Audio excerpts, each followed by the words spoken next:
هذا الباب الحماية اللي كان حامينا. ايوه كيف؟ شوف هذا باب الحماية اللي كان يحمينا، حاولوا يخبطوا من هنا، يحاطوا هذا اللي حمناه خلال ما كانوا يخبطوا، هذا اللي حامل.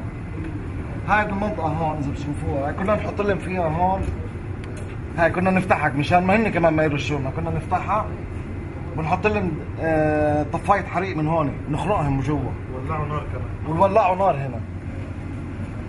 هاي المنطقة كانت كلها منطقة الحماية تاعتنا، هاي اللي كنا مأمنين فيها حمامات وفيها تواليت وفيها غسالات، وهاي غرفة المكنة، مدخل غرفة المكنة.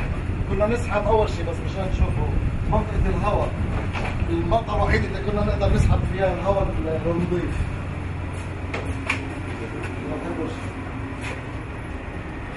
هاي كنا نفتحه كان يجي لنا الهواء من هاي الفتحة، من هاي المنطقة.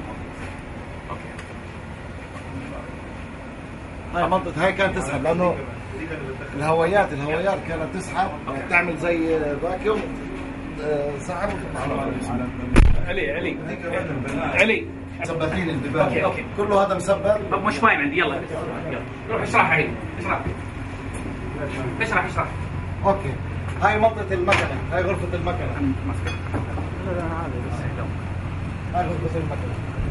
برضه كنا مجهزين هون لو سمح الله فاتوا يجوا فوق وصلوا لنا، كنا حنحط باب ثاني هنا، كنا حنسكر الباب هذا هنا.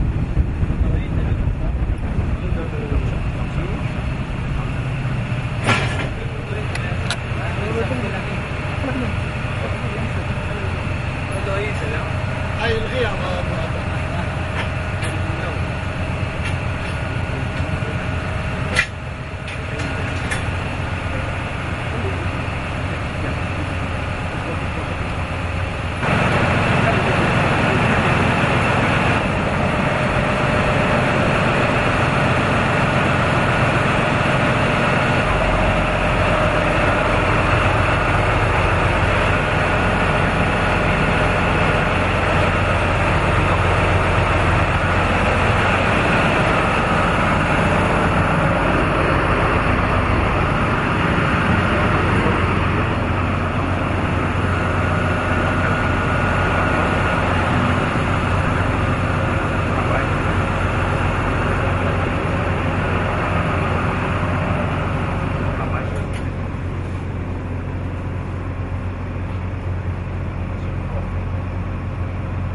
الكابتن اللي يشرح لنا.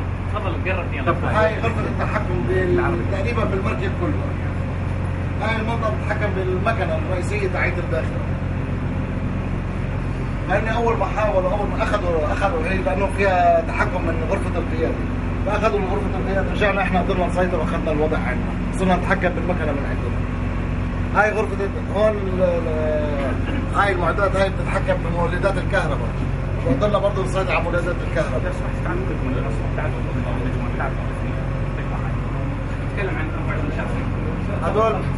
هدول افراد الطاقم اللي طبعا صراحه بذلوا كثير مجهود معنا. طبعا نقول ايد واحده ما بتزحف، فالكل شارك بعمليه انقاذ السفينه صراحه، الكل شارك. هدول طاقم البحاره تقريبا جميعا مهندسين وضباط وبحاره كله. طبعا هاي المنطقة معظم الوقت كنا قاعدين بهاي المنطقة خلال عملية القرصنة. So how do you feel now? You're safe now. How do you feel now? How do you feel after the Navy, UAE Navy come? Yeah. Happy? Of course, they're happy. Everybody happy, of course.